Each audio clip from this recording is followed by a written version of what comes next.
This is Dan Jurgens, and if you want to have a good time, keep listening to the Krypton Report. Jason J. Lewis, the voice of Superman on Justice League Action, and you're listening to the Krypton Report. Hi, this is David Patrick Wilson. I played Superman, Clark Kent, in the television production of It's a Bird, It's a Plane, enjoying every minute of being right here on the Krypton Report. Look up in the sky, it's a bird, it's a plane. Welcome to the Krypton Report podcast, and happy belated Free Comic Book Day, James. Yeah, that was fun. It was a fun day. Yeah, we did not get to record on Free Comic Book Day like we wanted. So things happen, you know. So we're talking about it today. Better late than never, you know. Yeah. I didn't get to spend as much time as I would have liked to. It was it ended up being a busy day. But they had the Red Ranger David Cardenas. Oh, nice. Over there, selling and signing some stuff. That's cool. So, yeah, it was pretty cool to see that. To see him up there. We had such bad rain that like a lot of the fun activities got rained out. So it just sucked. Yeah.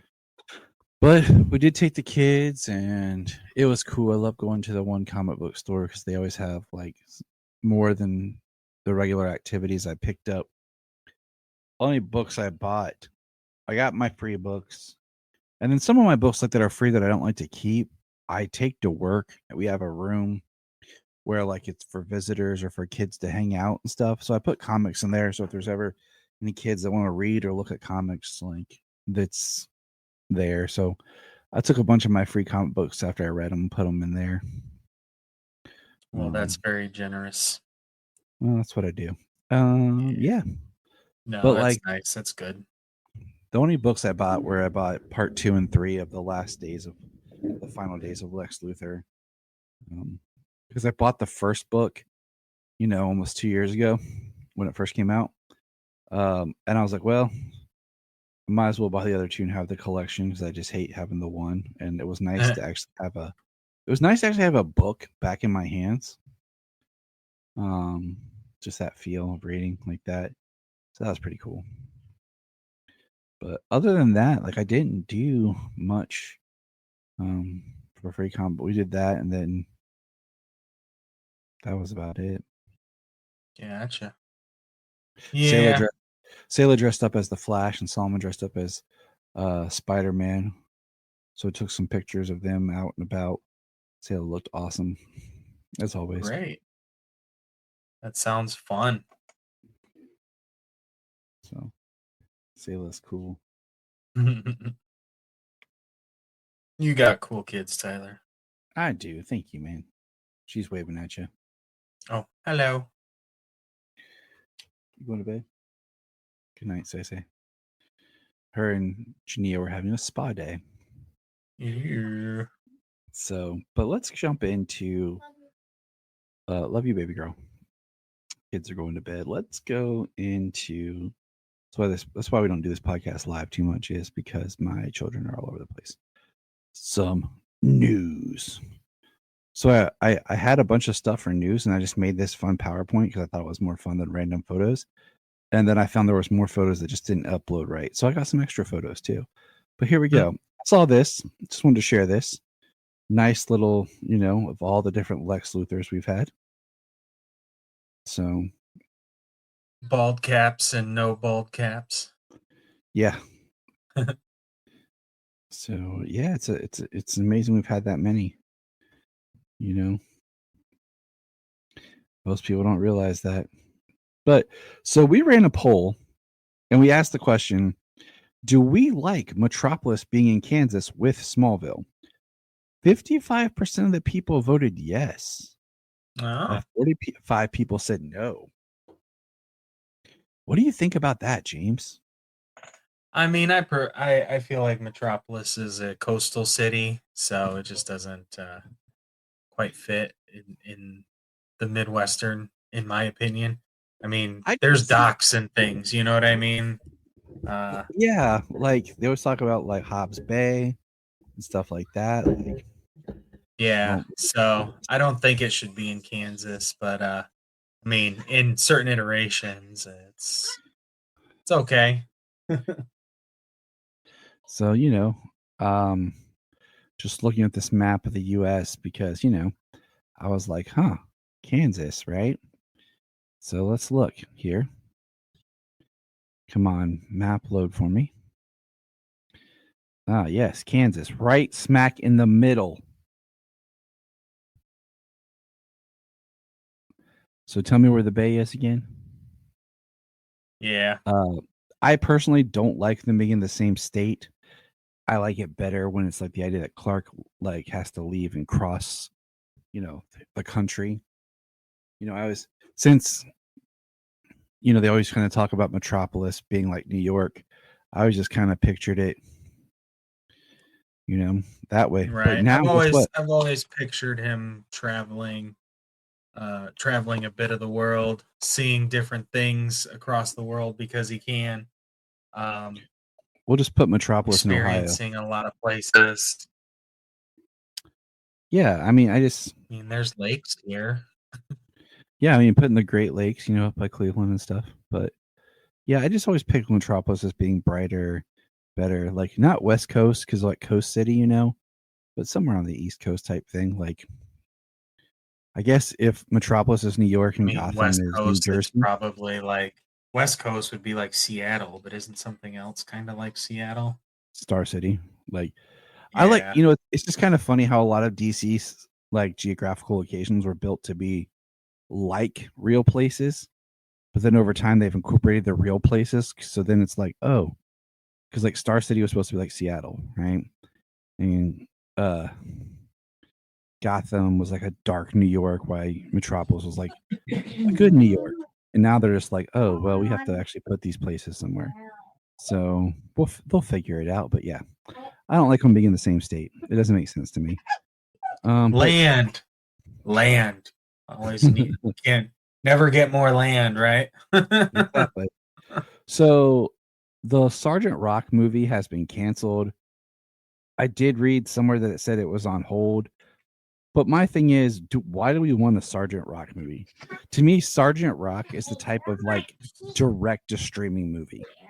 Just kind of a war type movie with a little bit of comic thrown in there. Not your big budget movie that's going to make a bunch of money. Yeah.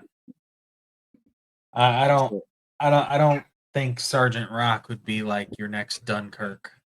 Yeah. I don't. I mean, I would love to see it, and we would get some interesting stuff because it is DC and it's World War II.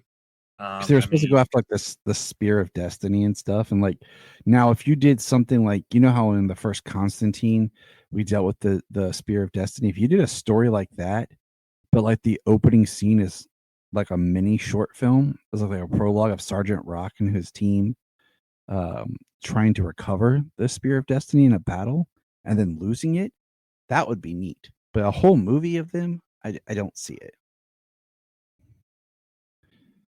But that's just us. So here's some toys. Some looks at some of the Superman toys are coming from Spin Master. The 12-inch Superman we have here. The hammer. So this is what this with this mysterious like suit, that we've heard about is called Hammer. Huh. Okay.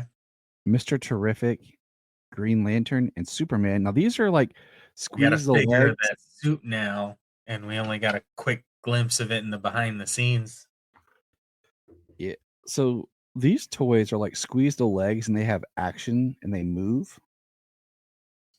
And then these are another wave of figures that come with many pieces to build a figure. And that's the robot. Cool. So I like these. I'll probably buy these right here. And not these right here. Yeah. I'll buy that 12-inch too. And then look, we have the Superman cape. Now this is something cool that I've liked that they started doing, where they have the cape, but it has the symbol too. They did this Yeah. for Black Adam, which was funny because he's only like really wearing that symbol and cape at the end for like a split second. But like they made the symbol as part of the dress up and no cape for Black Adam. But like for this, I like it because it makes it more than just the cape. As you can see, the kid here, you have the symbol hanging down and then the cape. So that's pretty cool. I'll probably buy that for no reason other than just putting it on the wall or something because I'm a sucker for stuff. Here's a look at all the pop figures, the whole pop figure line. I want this Superman. I will probably buy that Clark Kent too. Yeah, those are some. I actually like that line of pops. It's actually really cool. I like all of them, and I think it's kind of cool. They've got a big old pop kaiju. And yeah, and then we're supposed to be getting a Supergirl part of the line. So I'm telling you, post credits. I was gonna say, reveal we're seeing Supergirl in this movie. We should. It'd be a great time to prep pop, for the next movie. So Japan had a massive comic convention, and here's a bunch of these Superman merchandise that was on sale. Keychains, a bunch of stuff, T-shirts, pillows. That's cool. I want the Look Up poster, but here's some more merch. We have a hat, backpack. This is like a figure for something. I couldn't remember where I pulled this from. It's from some sort of game something. But then we have this like shirt here on the end. It looks like it has a rubber symbol. I want this shirt. But we have bookmarks, pens, notebooks. About to buy James this notebook to take notes in. But I want this shirt. That looks awesome. I like how it's red and blue. That shirt looks good. Yeah, it does. Then here's some more shirts from the official store. And then here's the Daily Planet shirt. I sent that to Zach Benz of the Daily Planet. Some awesome Superman artwork and symbols. Here's some behind the scenes photos. Mr. Terrific with James Gunn. There's Clark and Jimmy goofing off on set. Here's the big release photo of Lois and Clark that everybody's talking about. It's a good looking photo. And then this is just me for fun, because I think these two look good together. Like they're not going to be together, but I just think they look good together. Because I like the idea of it not being the same costumer doing both suits. We have two completely different costumers, which I think helps them with the look. But that's kind of the news, except I have this stuff. Okay. This shirt is now on the loose at Walmart. A Hawaiian shirt with the Superman symbols. A Hawaiian Superman shirt. I do like that shirt. Be on the lookout. This was more like these were the photos that didn't load right. There's the keychain. It's okay. I like it enough. The big statue that I probably would have tried to steal at the Japanese thing. I'm sure I could have got far with that thing. The first look at the Superman coins.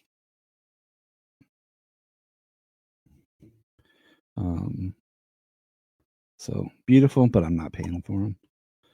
$50 coins. A beanie. I'm buying these for sure. Fuzzy socks for winter. Keep my feet warm.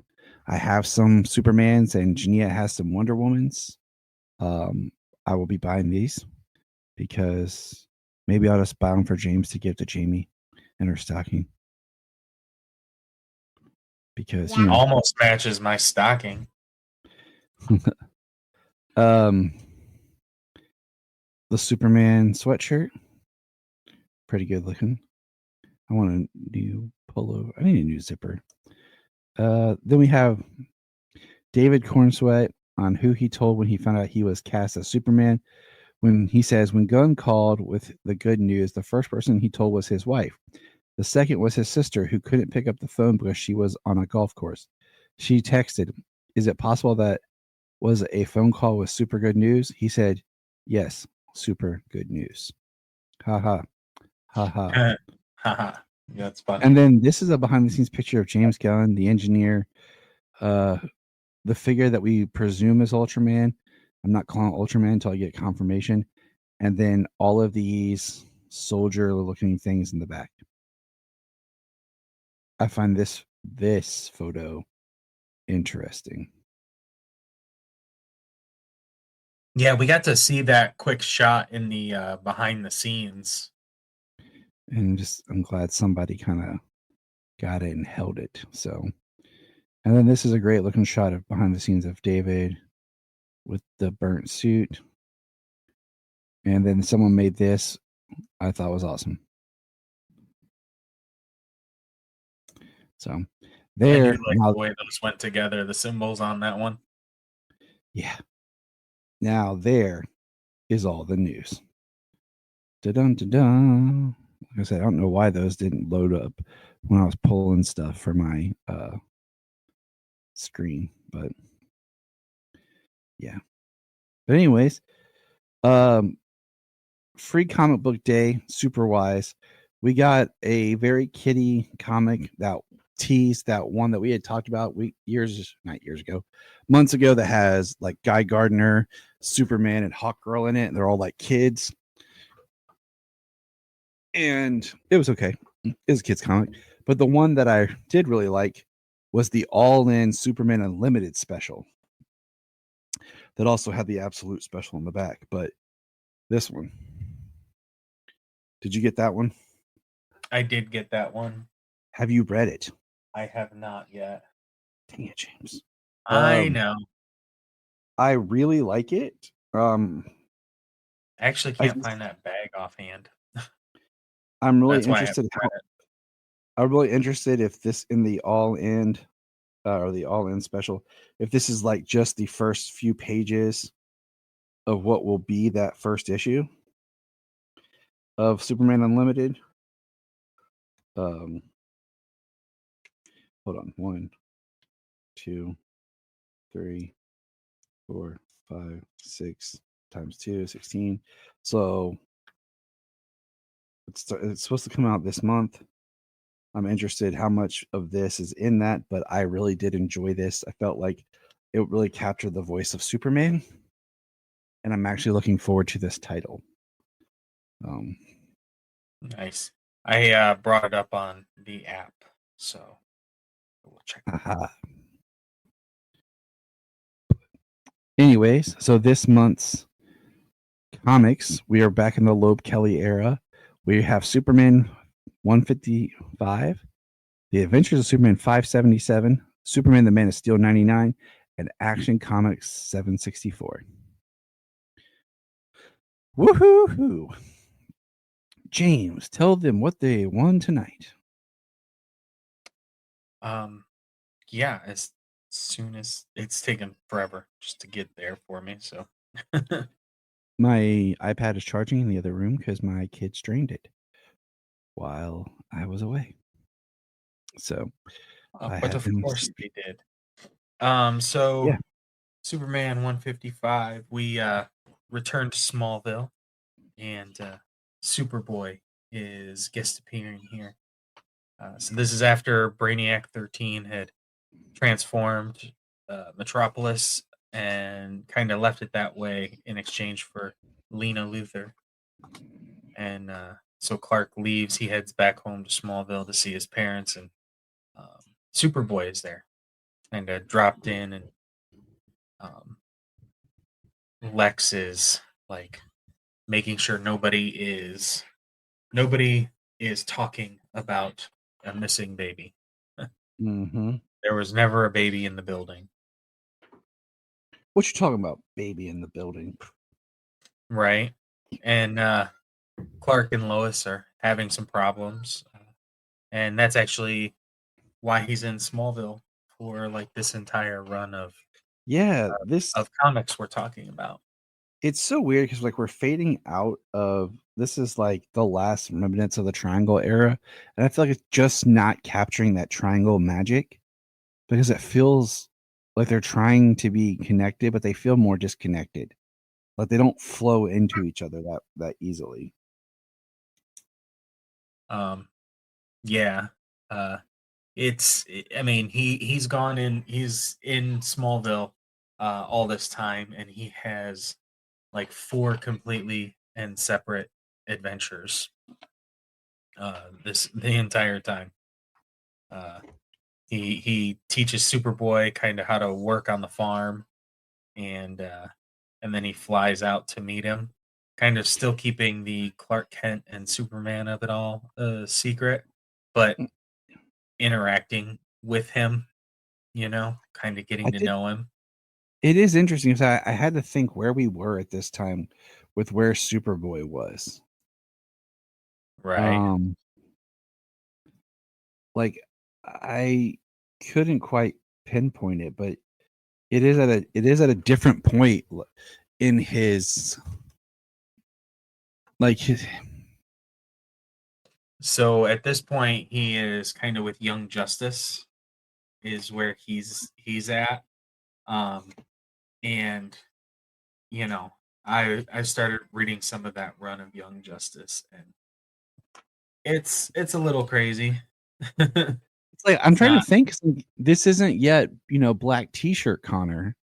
No. And it's not, and usually when we think of Superboy, it's like I feel like there's this period where he kind of, and this is what we're in, where he kind of just gets lost until we reemerge with Black T-shirt Connor. Yeah, where he starts to stay in Smallville with Mom. Yeah, and he gets more like, we haven't even started touching the other side of Connor. Like, so this is it was just very odd because what is the line that Mom Pa say about like, oh, he's here or something, that Superboy or something, where like you just realize they don't really know each other as well as you would think for Superman and Superboy. Right.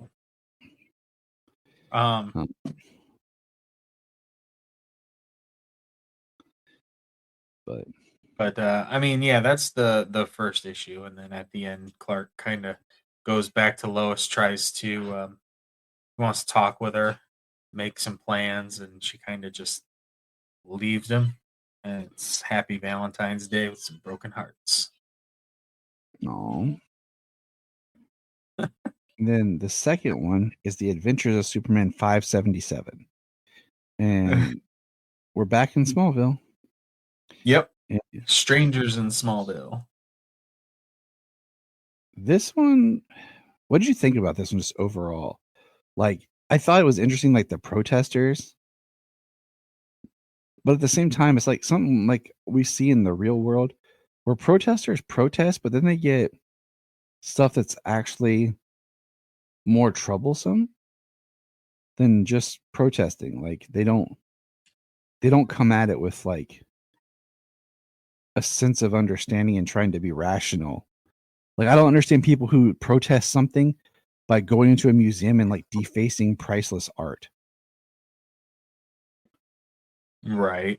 It's like, okay, now if the art was depicting like what you're protesting, I could kind of see that. But I don't understand just like, we hate that you slaughter cows, I'm gonna cut up the Mona Lisa.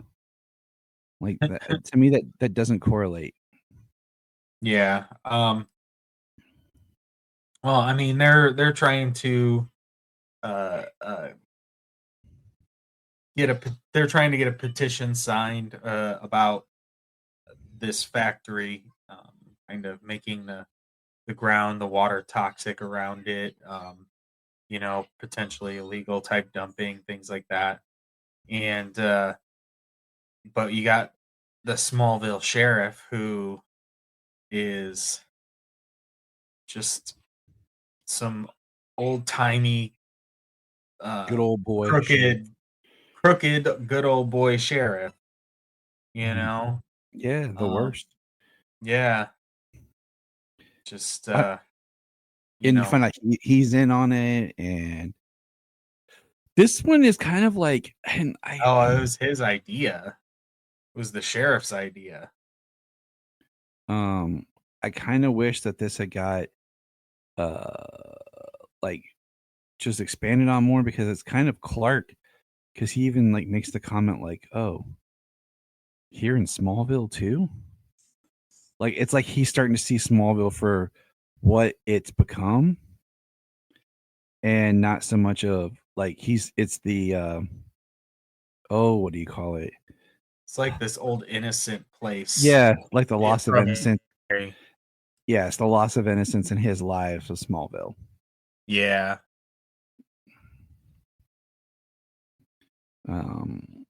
So I think that's the more, I think, stronger message in this. Right. It's a very prevalent story, honestly. Kind of just coming right back around.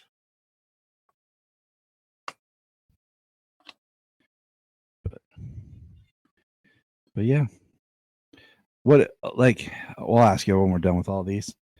So Yeah. I'll ask you which one was your favorite.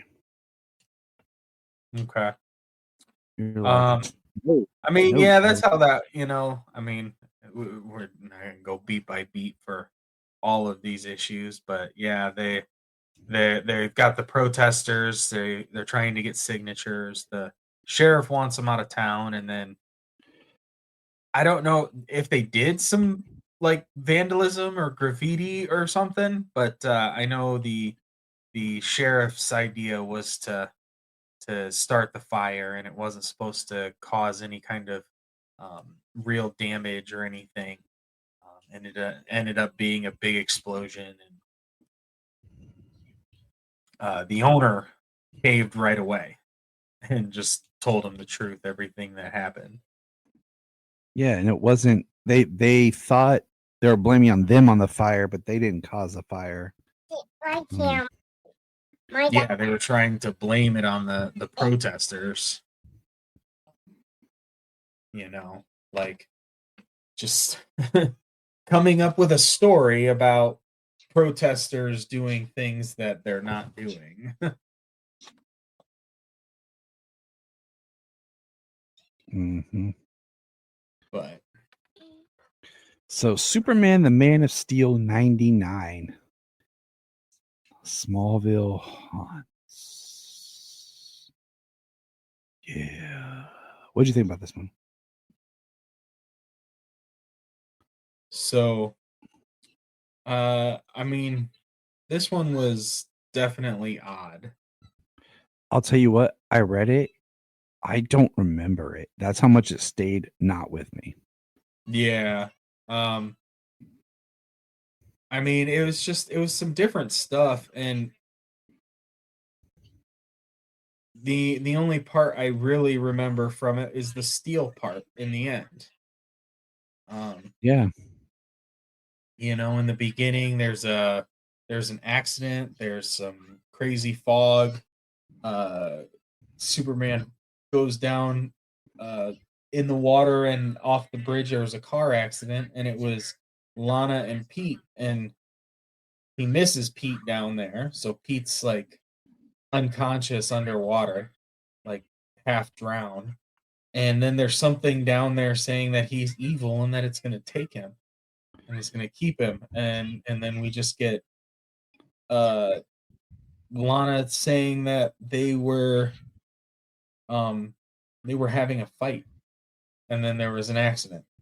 Yeah, it was odd. And it just didn't feel like it really went with the other ones that we were reading. Yeah. That one was very standout compared to even a corrupt sheriff in town.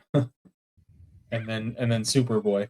Well, But then we get feels right, I mean, yeah.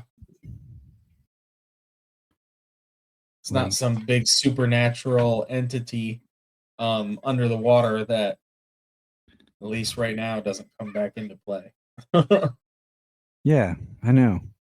Superman ends up going to Metropolis, where Steel is actually onto a gang of people trying to get in touch with or destroy some of the new Brainiac tech.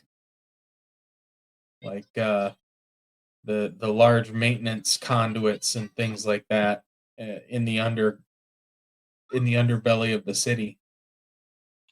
Kind of really big sci-fi stuff. And that, makes a little bit more sense. And then the last one we had was Action Comics 764. And this one is says Superman in Action Comics Smallville is burning. And the title was Quiet After the Storm.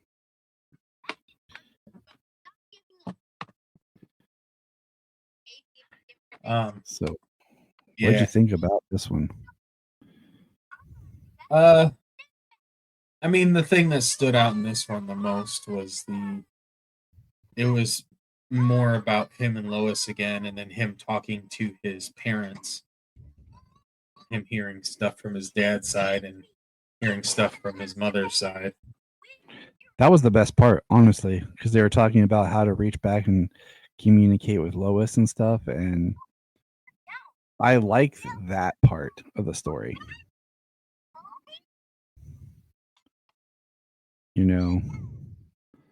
I like the part where you see him with his parents, and he's genuinely concerned, and he's getting that relationship advice.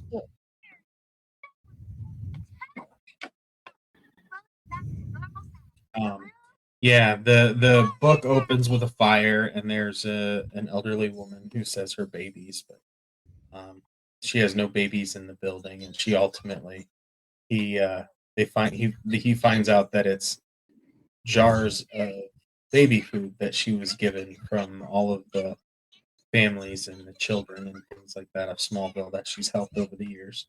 And Superman ends up putting back together all of her jars for her as she kind of wakes up in kind of a coma.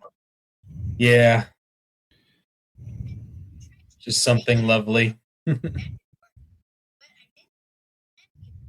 And then Clark does a big gesture of hundreds of candles in the Smithsonian with Lois. It was a big romantic gesture. Did it work? Did it not work? Time will tell. Yeah, time will tell. But ultimately, he flies to the moon and punches a crater in the moon just, to let out a little frustration. As one does. Kind of what his dad told him that he would do. Go behind the barn and trash the tractor or something like that.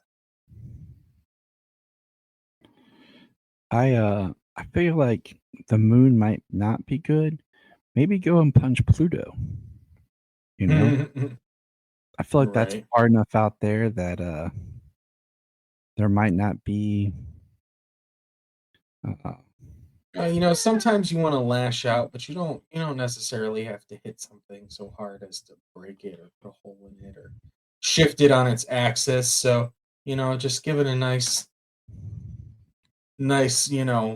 hammer fist down onto the side of the moon.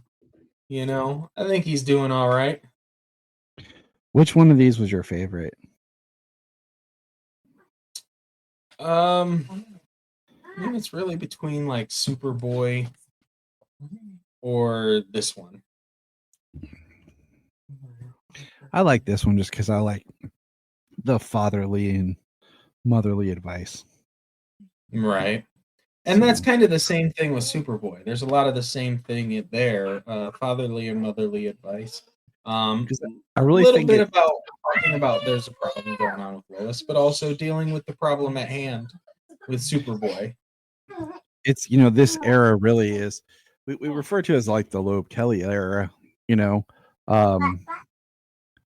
early 2000s, because that is Superman in action that are really leading it, and I feel like the Adventures of Superman and Man of Steel are kind of like the ones that are suffering. But that's the comics for this month. So Yeah, that's the last groups. Have you read any modern comics? I have not. I am behind. Oh, okay. I mean, I caught up with. I read Absolute Green Lantern. I thought that was interesting. I read Absolute Martian Manhunter. I didn't really dig Absolute Martian Manhunter, but I like Green Lantern so far. Yeah, Martian Manhunter was a little. I'm gonna have to give it a couple of issues, kind of see where it decides to go. I did read Absolute Green Lantern. That wasn't bad. I like that. I read the new Absolute Superman, which was really good. I did too. And James and I have decided that when it comes to Absolute Superman, we're going to review it by arc. And I've seen that this last issue could, like, it's an epilogue to the last arc. Maybe we'll see, but yeah, we're just going to review it by every 5 to 6 issues. So we're getting a nice chunk of story instead of little by little. It was a really good issue, though. I definitely give it a thumbs up and recommend for sure. I think Absolute Superman's hitting on all cylinders. It feels like Superman, but yet it feels fresh and different. It isn't I think the best of the Absolute books.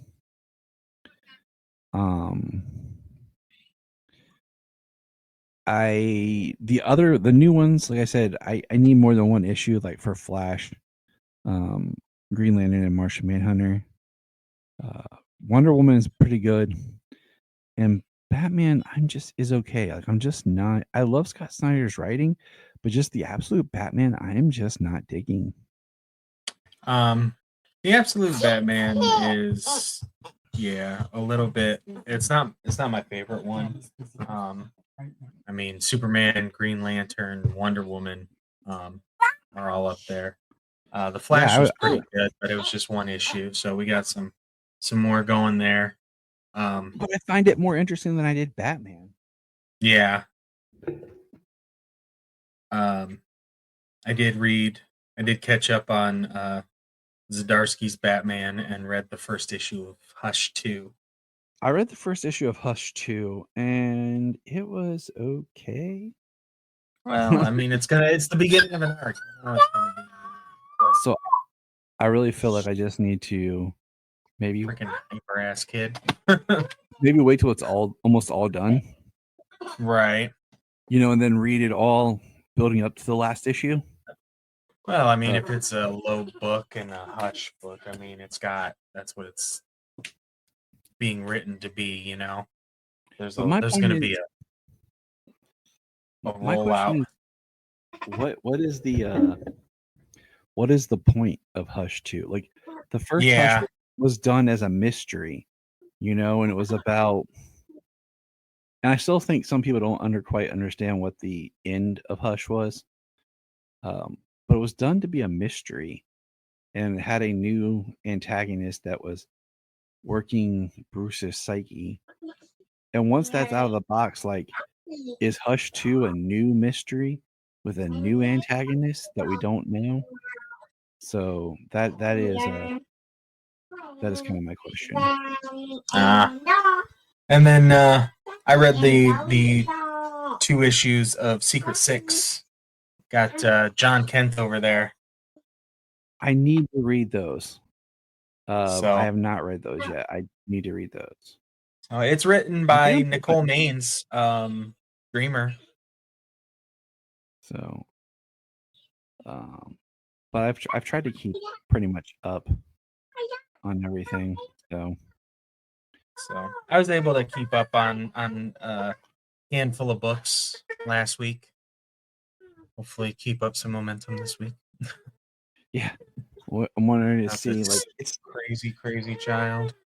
It seems like they drop a bunch of books that you're like, yeah, and then like the next week there's like 2 or 1. And you're just like, oh, okay. Yeah. But I'm excited. So But all right, stick around, listeners, for the second half of this episode where I have a special interview. Welcome to this special interview here on Krypton Report. Returning guests of like 5 years ago, I have Morgan Siebert, one of the owners of the Superman Museum. Welcome. And did I say the last name correct? It's Siebert. Damn it. All right, I'll never screw it up again, I promise. You want to start over? Nah, I just made myself look goofy. Everyone knows that once I hear a name correctly, I'll never mess up again. And my wife's name is unique and my daughter's is, so I prefer to get people's names correctly. And I never understand when someone tells you what their name is, people who can't like say it back to them correctly. So it bothers me. I thought Hambrick would be self-explanatory when with my maiden name, and people always got that messed up somehow. It makes no sense. But welcome back. I wanted to chat with you just a little bit because you are one of the co-owners, you and your husband, of the Superman Museum, and we are gearing up for Superman Celebration in Metropolis, Illinois. This is the first year I get to go. I've booked my place. The whole family's coming, so I'm super excited. Very exciting. And I know that over the past few years, you've made a lot of improvements. Like I visited the museum in 2016. My wife took me for my birthday. And I've seen online how you guys have grown and excuse me. So tell us a little bit about what's new at the museum. Just what's happened, what's going on, what's some of the improvements? A lot of updates in the past several years. I guess for the past 4 years, we've really been working on the inside a lot. We gutted and redid the gift shop. Me and Adam lead that work, and we do all that physical labor ourselves. I laid every board of flooring throughout the gift shop and the museum. We redid all the electrical, a bunch of new display cases. So anytime people are buying those bricks in our brick program, it's helping us grow and make improvements. And then on the outside, we did the Action Comics mural, and working on those murals around town, making more photo ops and just making things more super, I guess. I love it. We did contribute. We bought our brick years ago when you guys first launched that program. I appreciate it. Yeah, anything to help, like here in Ohio, for example, I buy every year. I pay and renew my license plates, but I buy the Superman plates, and that money goes to the Siegel and Schuster Society to help fund the. I didn't realize the license plates went to the Siegel Schuster Society. Yeah, I learned that. We do license plates in Metropolis too, and you put them on your car. I think for the month of June for the Superman celebration, and that money goes to our local Rotary Club. That's awesome. And then they're the ones that host the car show during the Superman celebration too. So they give back a lot in the community.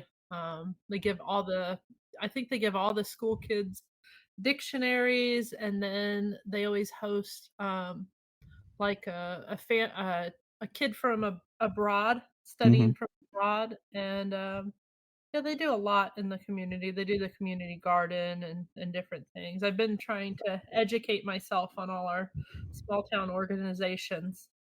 I love a good community garden. I think they can be very beneficial. Yeah, it's nice. I think more places should look to do that for their communities. Yeah, because they do that, and then they grow food, and then they donate a lot of that food to the local food pantries. And that's what it should be all about, and Metropolis has a very strong community. Lots of little organizations all working to help people out. I love it.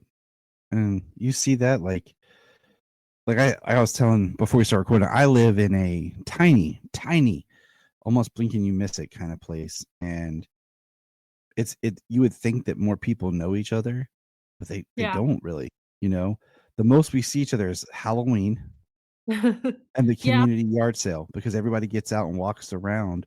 But other than that, like, there's nothing here to like draw people out. No We really got the, community. we got the Superman celebration, the encampment, and then yeah, we do a really big Halloween bash at Fort Massac State Park. And yeah, we have a lot of community events. I see a lot of people I know all the time. That's nice. Now I know you guys it's probably insane to be in the museum during Superman celebration. Some years are really, really crazy. The year we had Tom Welling, it was just so jam packed. That was our best year we ever had. And uh, then Michael Rosenbaum came through the museum and he did a guided tour with us, and he was just so friendly and down to earth, and he talked to us like we would talk to just any of our friends. And he was really goofy, and he was teasing our daughter behind the counter, and we just had a really great time with him. And yeah, Dean Kane's been through, and yeah, some of the celebrity guests, they take the time and go through the museum. It's been a lot of fun throughout the years. I know that Dean Cain is returning this year for Superman celebration. I'm hyped up about that. He's a really sweet person. I got to meet him back in 2018, and he was the first Superman actor I got to meet, and it was really a positive experience. So I look forward to getting to meet him again. Yeah, he's the best actually. He's always willing to help. Like he does autograph signings for friends I know, and gives back to charity, and I think he's very into supporting military and firefighters and things like that. Lou Ferrigno's really cool like that, and so is uh what's his name? Sam that we had last year. Uh Sorry. No, you're fine. It's the end of the day here. Um, uh, well, anyway. Yeah, you're like, what? That guy. Friendly celebrities. Sorry. Oh, you don't have to say sorry. It's all good. At the museum, there's a lot of cool things. Here's a hard question. Do you have a favorite artifact in the museum? In the museum? Mhm. For me, I really like that we have like Marlon Brando's wig. That's always been like one that I always thought was really cool. And then there's just toys in there that were in my childhood home that I wasn't allowed to play with, but if my dad was on a work trip or something, I knew I could sneak in there and play with his Migos. So That's awesome. I played with the Migos with my Barbies all the time, and just kind of sat in my dad's little Superman room and sat in his office chair and spin around and look at all of his stuff. I like the telephones too, in particular, because my dad did a lot of photo shoots with the phones, and so those just bring back a lot of happy memories. Awesome. That's nice to know. It's I look kinda like, Richie Rich, Mm, like, they go in the vault and all of it's the the riches are their special memory pieces. mhm. I wouldn't say that the most valuable things are my favorite things, it's the ones that are connected to happy memories. Oh, I mean, that's really what it's all about. I mean, it's like my kids just trying to explain that to them. It's like, sometimes it's the little things I got. Like last year for Father's Day, my daughter made me a cardboard. She cut it out, she colored it. It's a cardboard like version of me as Superman, like to Aw, have as a statue. yeah. And I love it. It's my favorite Father's Day gift I've ever gotten. And I put it somewhere safe because it was falling apart. But I'm like, to me, that just made it because she was so excited and she spent so much time working on it. That's the most valuable thing like My I have. dad was, he was really sentimental about items, and, I made a jewelry box out of aluminum foil that I just, like, rolled up and I painted a Superman shield on that, and found it, he still has that, and then, my sister did, like, a paper mache Bizarro, and he Mm, held on to anything. My dad has 4 daughters. He held on to anything we made him, and, it's just cute to, since he passed, I've been kinda going through some stuff and just finding things from my sisters and cards to my dad and stuff, and just, the places he hid them, was, Hmm. like, places he would frequently hang out by himself, so I just knew that that was something sentimental to him that he would keep in a bedroom drawer or something like that. Yeah, and I know I messaged you when it happened, but we hadn't spoken. But like, condolences for the loss of your father. I'm sorry.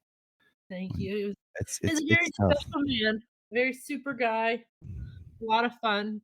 It He seemed had like a lot of different interests. Superman wasn't it. He was into everything, and, yeah, it was just really fun to watch movies with and goof off with, and, uh, fun to talk to customers with and joke around with. He was just a really fascinating guy, still the most interesting person I've ever met. that's nice to say.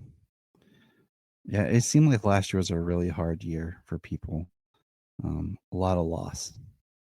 Yeah, since COVID, I feel like a lot of friends have lost loved ones, and, yeah, this year, or yeah, last year in particular, yeah, it seemed like a lot of celebrities that you have a lot of childhood memories connected to were passing away all in the same year.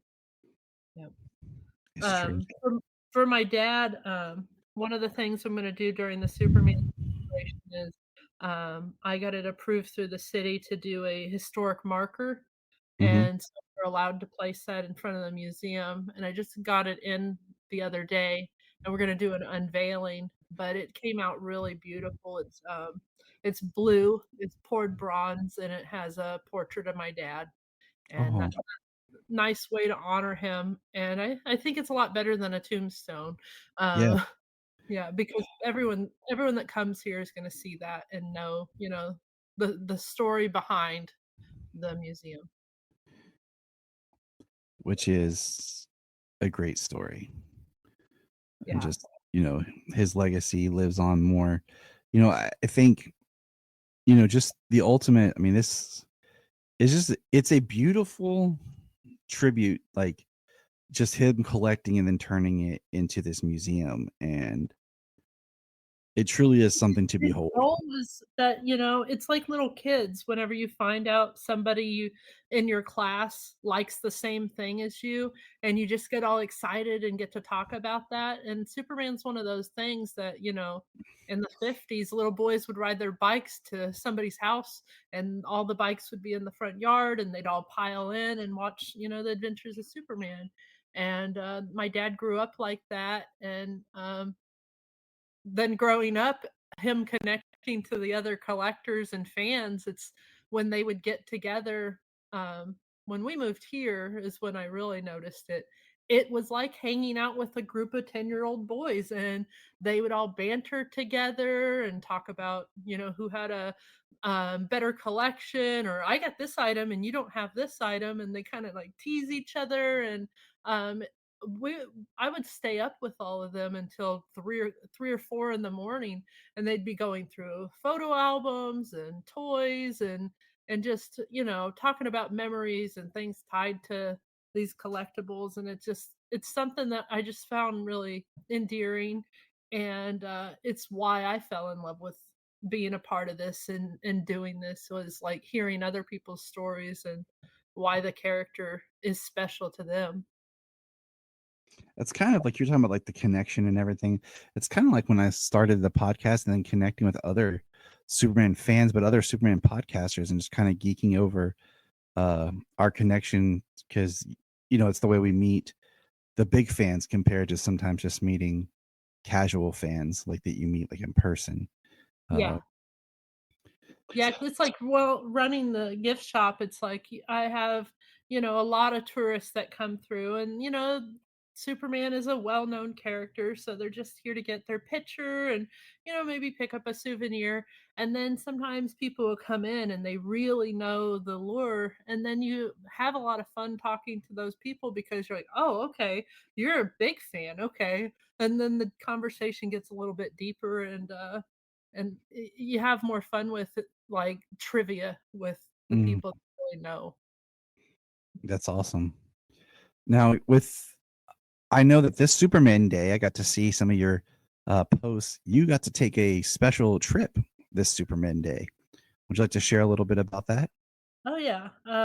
So I saw that Warner Brothers was doing a special Superman Day, and I really love doing the studio tours. And I saw that they were displaying some new items, and I had hopes. Oh, they didn't announce it or anything, but I was like, I want to. I bet they're gonna have the new costume on display. I bet somebody's gonna be there, special. And I was like, man, if there's an opportunity to meet Jim Lee, then I want to take this trip. I think it's worthwhile. So yeah, I booked the trip. My mom only lives 30 minutes from Burbank, so I also got to visit family. But yeah, I was there and I ran into John Bogdanoff, and then he recognized me and we had a nice talk. And I really love him and his wife Judy. They're really sweet people.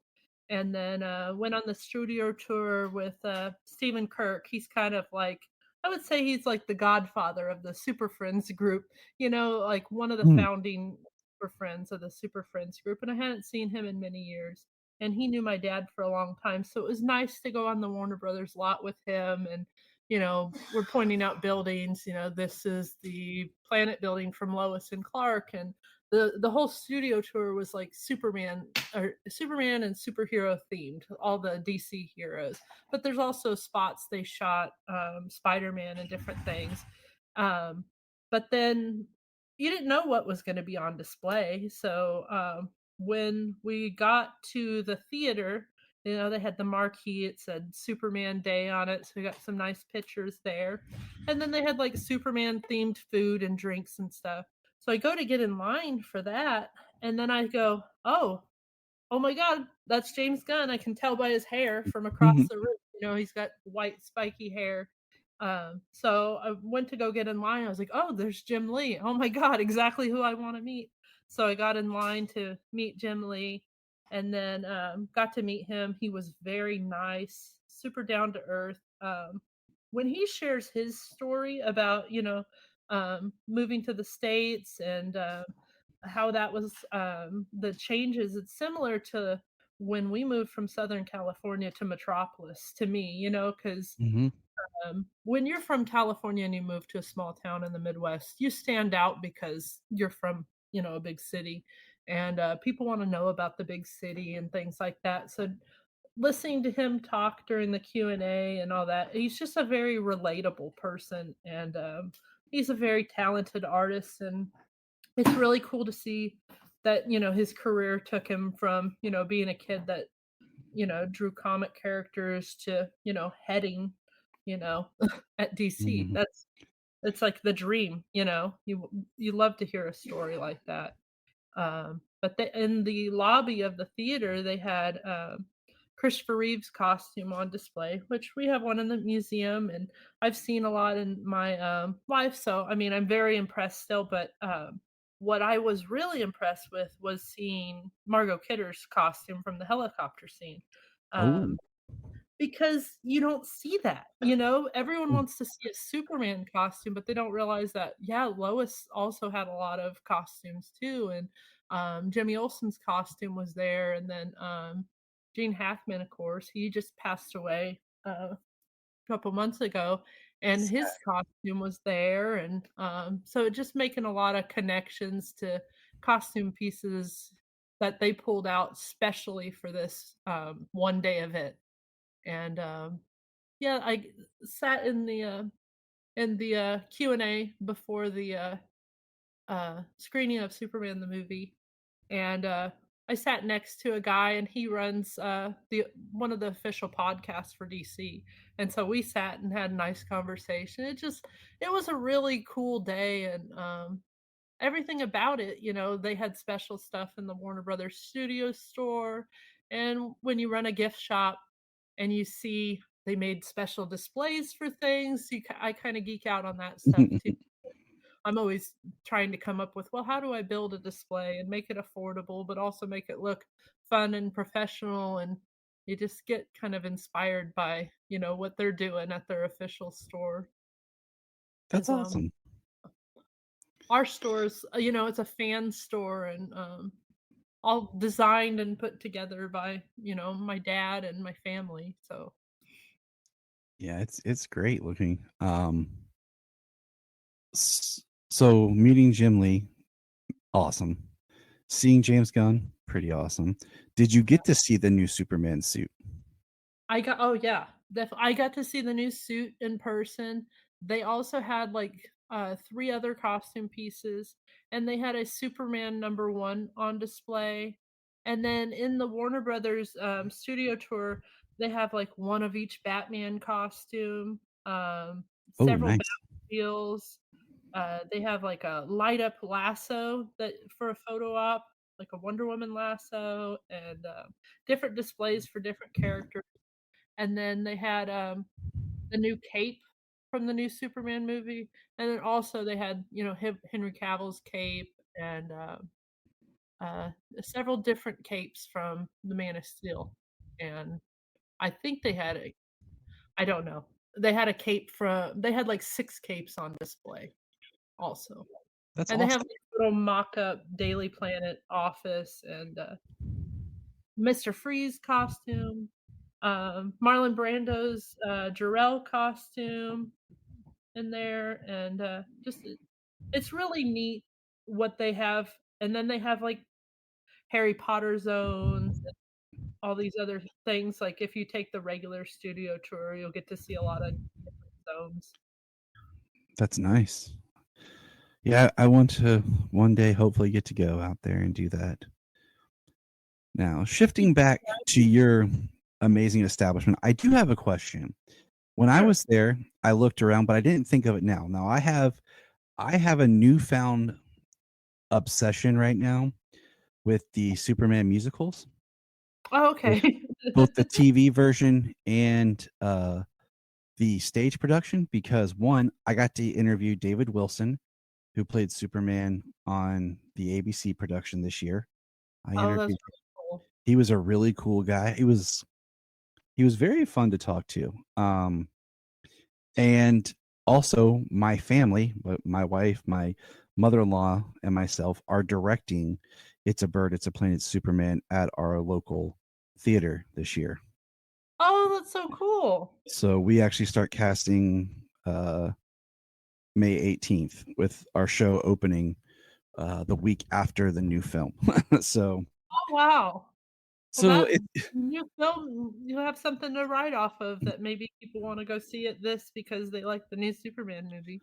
that was part of my pitch. Yeah. Was just Oh, kind of cultural synergy of trying to do something different, and it's also a musical that not a lot of people do. So do you have anything in the museum from the musical, either the ABC special or the TV version?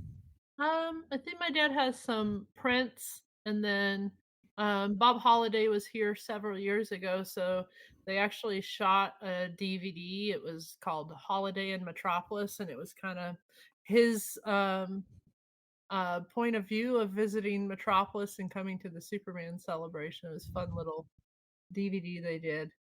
And then, yeah, I got songs from the musical on the soundtrack we play here at the museum, so those are always stuck in my head. Yeah, I understand that because I am currently listen to all of them as we prep for our Yeah, show. So they are constantly dun dun dun dun dun. My son will just walk around and just walk in like every man has a job to do, and like he'll just sing that line and then like skedaddle out. yeah. And I'm like, thanks, Solomon. Well, So that's so fun. So, is your family gonna be making the set pieces and yeah, so my yeah, mother-in-law and I are the directors, and my wife is the music director, and this all comes out of last year. My sister-in-law, who was very active in our community theater, as we all were, but we had just kind of taken time. She passed away in a oh, tragic car accident. So all of us kind of wanted to get back into theater. And years ago, I had wanted to do this, but just the kids came And it was just like, you kind of lost like being able to do it. Well, now the kids are older, they're active in theater, and my mother-in-law's like, let's just do it together as a family. And so we, My middle daughter's really into theater, and she just did Elf the musical last year. oh, And yeah, it'd be really cool if they could do Superman locally. That would be fun. Yeah, she's into all that stuff, and she's in the choir and stuff now. And when I was growing up, we didn't have a theater program in Metropolis, and now they've been working on doing that. And they got the eighth graders, the seventh and eighth grade doing theater, and they performed at all the local schools. And I was like really blown away because the girl they chose to do Buddy the Elf, mhm. she remembered every single line, and not just hers. Was watching her, and she'd be mouthing everyone else's lines too. And I'm like, this kid is really impressive. She's gonna go far, because being able to remember all of that dialogue is crazy for like My an hour and a half production for a seventh yeah, grade. my kids just did a version of crap. See, game talk. Alice in Wonderland. And Okay. my son was the right rabbit. It was called Alice at Wonderland because it was like a modernized version and everything. Okay. And they were in the back seat, and my son was running lines trying to remember all of his court stuff. And my daughter had just memorized all the other characters' lines out of boredom. So she just sat back there with him in the back seat doing all the other characters to do the full scene with him. Wow. And I'm just because my son's really big at we like I said, we all are, but like, his aunt was a big influence on him. So he's really wanted to do more. So it's become a I've big been, family thing. trying to get my kids to go to stage shows, and one we did recently, we went to Beetlejuice on Broadway.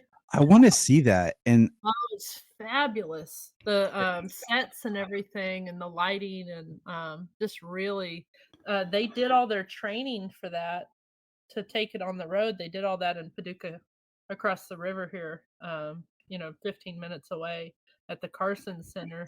So we got yeah, to see, the first shows that they did on the road. Yeah, that's cool. it was fun.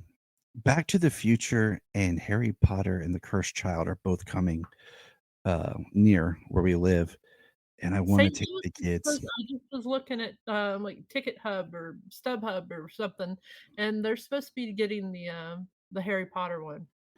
So I read that one years ago. I bought the script and read it, and so I want to take the kids, to it because it just, I don't know, it inspires them. And that's why I'm really excited that they'll get to help me with the directing and to be a part of, like, as we build the sets and, do all the work and everything this year for this. So it is kind of like my summer of I love Superman. theater because yeah, it you can be a normal person, and then it's like you even in a small town theater, like, it just elevates a kid so much that,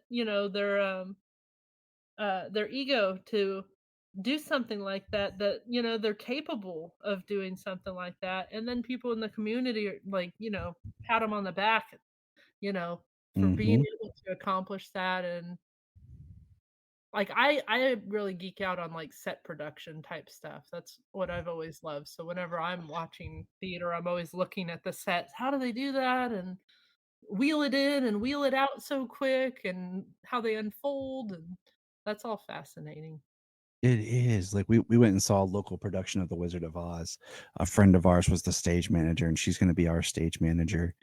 And it's exciting, because like I said, this year we got the new film coming out.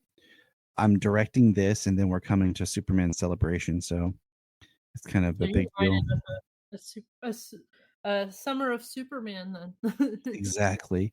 Now, how are you feeling? I will. Well, I can't talk today. It was a long day at work. I will That's bet that you're feeling positive about the new film, but how are you feeling about the new with film? the new film. Hmm. Everything I see, I get more excited about. Like seeing Superman interact with Crypto is just really cute, and I'm like looking forward to seeing that live action version, and then what's wild, and it'll come up in my Facebook memories in July, is that whenever David was on that Hollywood show, I took Yeah, screenshots of him and I was like, this guy should play Superman. So like that was several years before they chose him, but I'm like, I picked out Superman. Like that's so wild. that is I wild. I I mean, just saw his bone structure, and I just thought, his hair they did for that series, and I was like, man, this guy looks like Superman. I You know, guess I guess think so there's a much. show on Netflix he did, Yeah, um, and called, like, he's in The Pearl. Politician, and Oh, one of the really? characters look at him and goes, "You should like you look like Superman," or something like that. I've never watched it. I thought about it, but I was like, "Wow, that's talking about." Yeah, that Hollywood show. I did watch that. It It's was kind of edgy. Uh, I don't know if I'd suggest it to the average Superman fan. nope. And I then wa he's in that movie Pearl as well. Yeah, I that was the first thing I saw him in. Um, Yeah, and he's not in it for very long. Spoilers. yeah, He is in a movie that I wanted to watch on Hulu called Greatest Hits, but I couldn't do it. Just because of the recent events and everything with um the loss of my sister-in-law and everything. yeah. It was kind of difficult to get through. So I started it, but my wife and I did like I was like, okay, let's just watch, the pilot of this Hollywood just to see how he, acts and everything. And um just the Well, opening part with him, I was like, yeah, I think he can pull this off. Just like I watching watched the Miss Marvelous Miss Maisel. Maisel, oh Yep. my god, like, that is Lois. She is Lois. That's the perfect casting. Yeah. That's what my wife said when I was like, she's like, what are you watching? I'm watching the Marvelous Miss Maisel because this actress just got cast as Lois and I want to see. And my wife came in at the end of the first episode, which, if you know what I'm talking about, is like the most like okay, and the Yeah, only time that that happens in the whole series. yeah. And it just throws it off. My wife's like, "Sure you are, Tyler." She's just picking at me because that's what she likes to do. I love the scene where she's, trying to be perfect for her husband, and she puts on the eyelashes and washes her face and does all that and pulls the blinds, and that I'm just like, she's just so adorable. I think she's perfect casting for Lois. And just by the stills I've seen, like the one that was released yesterday, I Hmm. just she's perfect cast for Lois. Yeah, I agree. Like we ended up watching the whole Miss Maisel. Like my wife and I, she got hooked on it, I got hooked on and it too. we watched the whole series. And the whole time, my wife, like, we just couldn't be like, yeah, yeah, of course, yeah, she's gonna be great. Yeah. Um, Now I have a prediction about this movie, and I tell people like I don't want to tell them because they might think it's a spoiler, but I'm just predicting something, and I would like to share it with you if you want to hear it. Sure. So I think at some point maybe towards the end of the movie, they form the Justice League. Okay. And the reason why I think that they're going to have some sort of like the Justice League at the Hall of Justice, because they came here to Ohio to film. There's Uh-huh. 3 days in Cleveland, 1 day in Cincinnati. Yeah. Now, if you know anything about Cincinnati, is the Cincinnati train station, the outside, was the inspiration for the Hall of Justice. Yeah, I saw that they were filming there, and yeah, I figured I mean, they're either gonna form it or it's gonna be something that they're already a part of, or didn't they say a couple days ago that they were gonna name it something They different? were called like the Justice Gang or something. Justice Gang, And yeah. that's what the characters are with their Lord Industry uh uniforms and everything. But my I've been prediction really is just seeking out, like, the, like, Cleveland tourism page.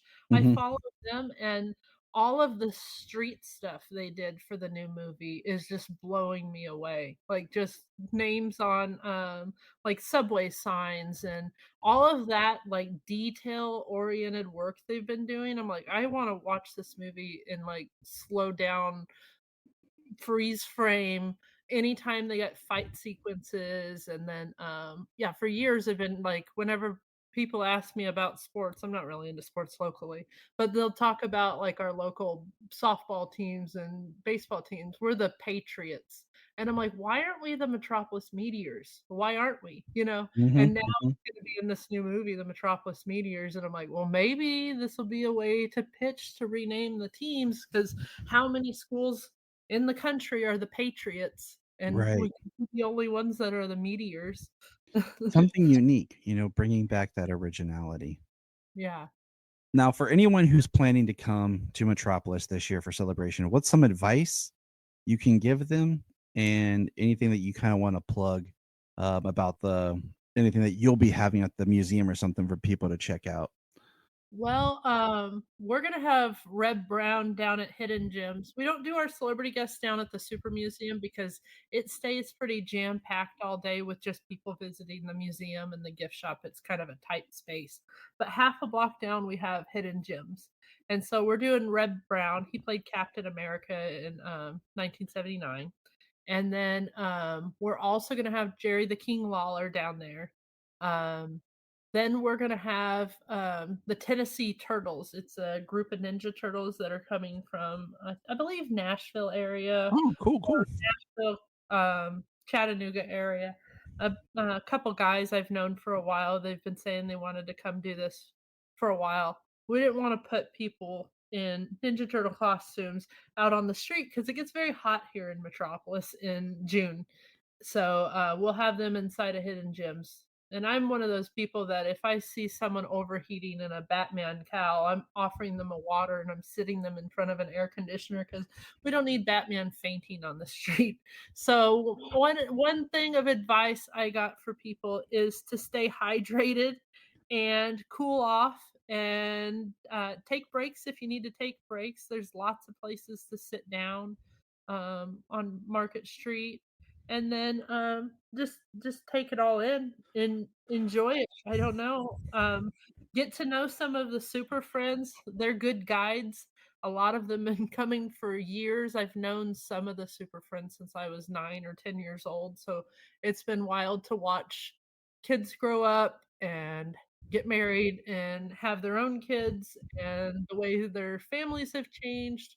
So the celebration is really like a family friendly con that has a long run of years of people coming, and they all stay connected. And so I'd say if you've never been to the Superman celebration, I'd go join the Super Friends of Metropolis Facebook group and just start connecting with people like Stephanie and Stephen Kirk, and some of the people on there that are, skilled. They've been here for a long time. So there's a lot of options. You can camp in Metropolis and come to the celebration at Fort Massac. There's a lot of hotel options. One of the things I always do is go to the um, we do like after parties at night at the Baymont hotel, and everyone sits around and hangs out and takes pictures, and we catch up there. The prom event should be a lot of fun this year. I don't know all the details, but I think that Ray Martinez is going to DJ it. So that'll be fun. Uh, we just announced today that the '89 Batmobile will be here, Oh, and nice. announcing things as we get contracts signed. So we're not jumping the gun and announcing things that we're going to have to retract on. The celebration's just a lot of fun. That's awesome. I look forward to it. Like I said, the kids, looking forward to it. Do you still have that giant doomsday? Yeah, Like, our doomsday is set up in our, what we call it, the doomsday room, and 'cause Solomon wanted me to check again because he saw the picture of that before and got really excited. So he wanted me to make sure it's still there when he comes. So I thought I'd ask you. well, one of the few things I've done with DC Comics as myself was that I had to sign a waiver because I took a picture of John Bogdanoff in front of that Doomsday statue that they were supposed to use in a documentary. I'm not sure if the documentary was released, but they were doing a Death of Superman documentary. So um done that, and then my husband's been mentioned in a couple of the new Superman books that have come out recently, and my dad. So that's fun. That is fun.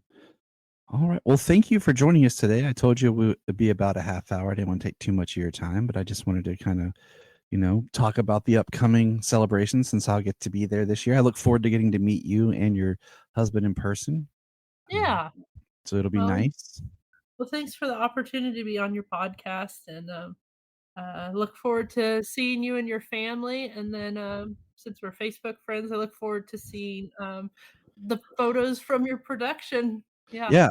I will. So I plan on recording it, and just because I'd like to keep it, as something, and I'll send you like a link when we get it Okay. up and everything, so you can watch it, and you'll see some photos this weekend. For my job, we're doing it's called Kid Palooza. It's an awareness of the needing foster parents in the system, and everything, but it's for all the community, and I'll be dressed up as Superman.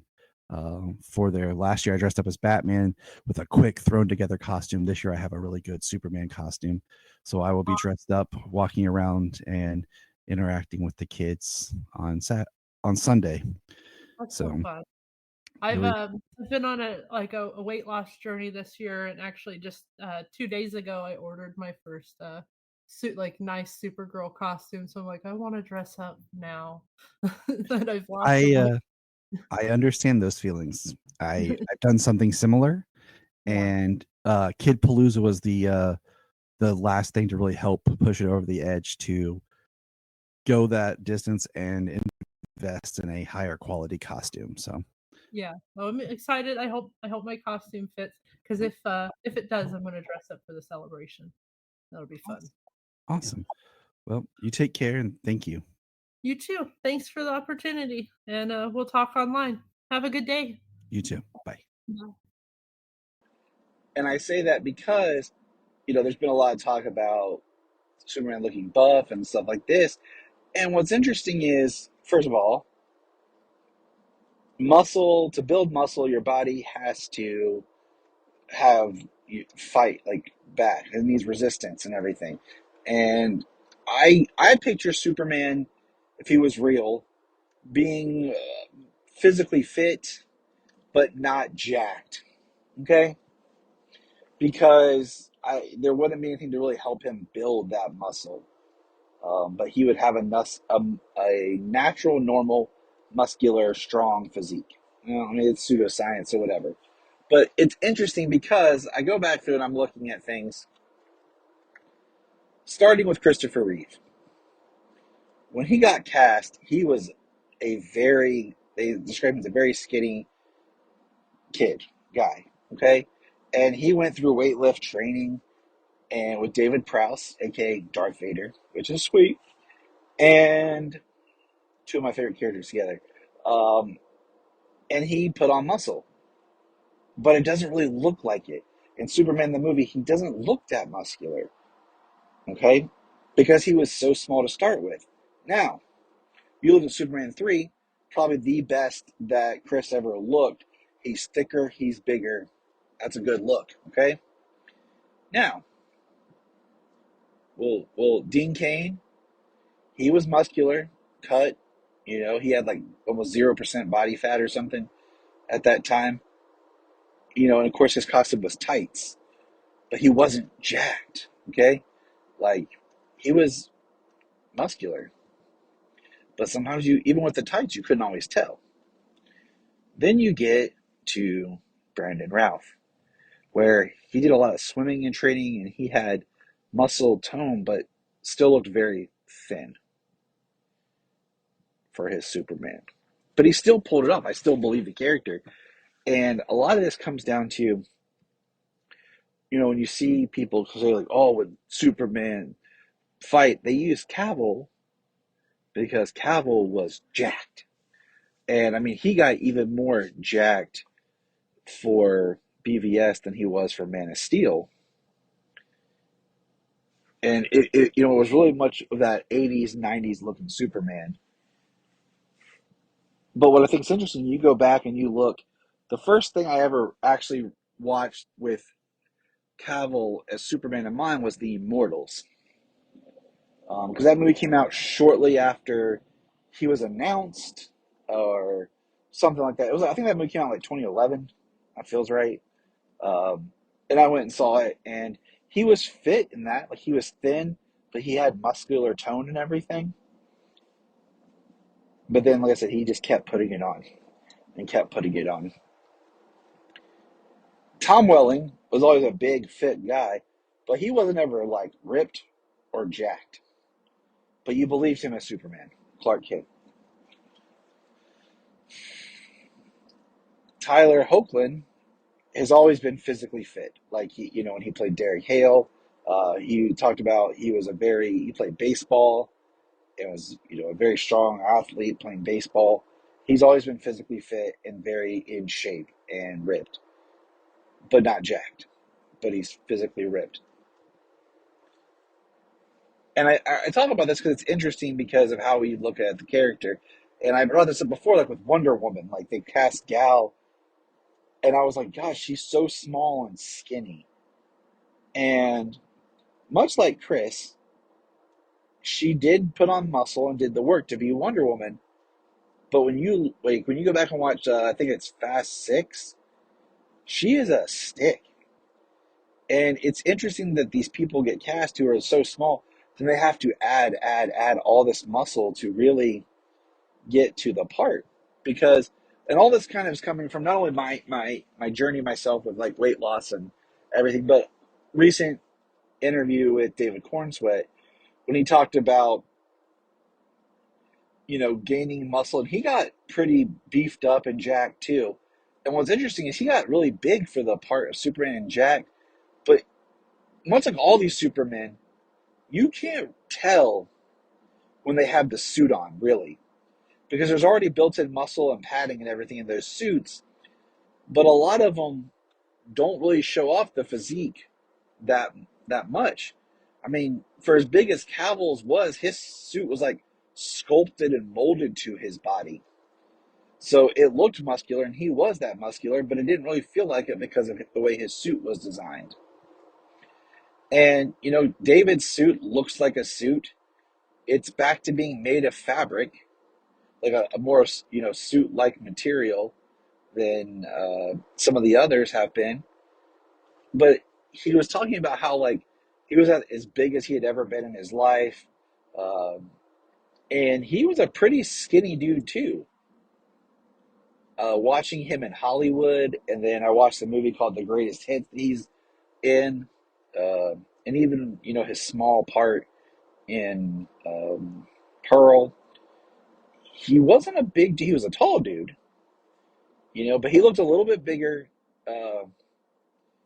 when he was in Twisters film, but he wasn't super muscular, but he put in the work and and everything and got the size that he needed.